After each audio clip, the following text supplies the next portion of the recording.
Koalitsiya ცვლილებისთვის საერთაშორისო პარტნიორებს ღია წერილით მიმართავს გადადგან გადამწყვეტი ნაბიჯები და უწესონ პერსონალური სანქციები ბიძინა ივანიშვილს, ირაკლი ყობახიძესა და სხვა ოფიციალურ პირებს და მიიღონ მეგობარი აქტი.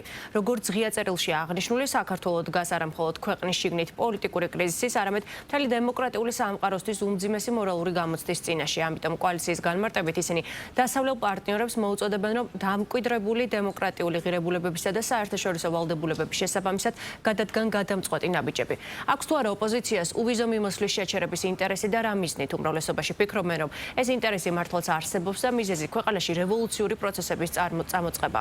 ქართულ ოცნებაში აცხადებენ, რომ ოპოზიციის ნარატივი არა მოსახლეობის კეთილდღეობაზე, არამედ ქვეყანაში ვითარების გაუარესებაზე გადის.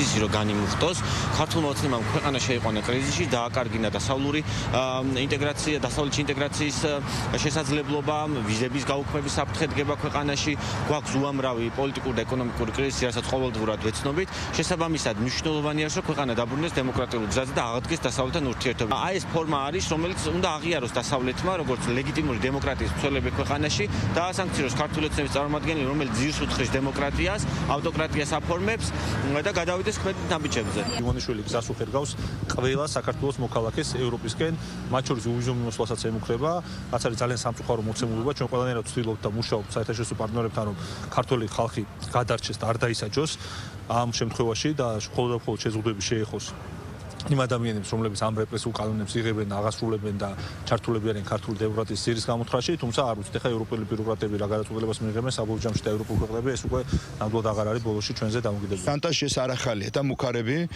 ევრობიუროკრატების მხრიდან მიუხედავად იმისა, რომ ჩვენ რეიტინგში ყველას უსწრებთ, არა მხოლოდ კანდიდატ ქვეყნებს, არამედ მათ შორის ნატოს და ევროკავშირის წევრ სახელმწიფოებსაც კი, მათ შორის არის ბიუჯეტის გამჭვირვალობით, მეორე კანონის უზენაესობით, რეფორმებით და ასე შემდეგ. ეს რეიტინგები, რომელსაც თვითონ ევროკომისია ატარებდა და სადაც საქართველოს ერთ-ერთი მოწინავეა. დარწმუნებული ვარ პრინციპში, რომ საქართველოს მოსახლეობას და საქართველოს მოქალაქეებს უვიზო მიმოსვლა არ შეუჩერდებათ, იმიტომ რომ ეს ნაბიჯი არალოგიკური იქნება ევროკავშირის მხრიდან, იქიდან გამომდინარე, რომ ჯერ ეს ერთი სავიზო რეჟიმის შეჩერებას თავისი, ასე ვთქვათ, პირობები აქვს და ეს პირობები საქართველოს დაკმაყოფილებული აქვს.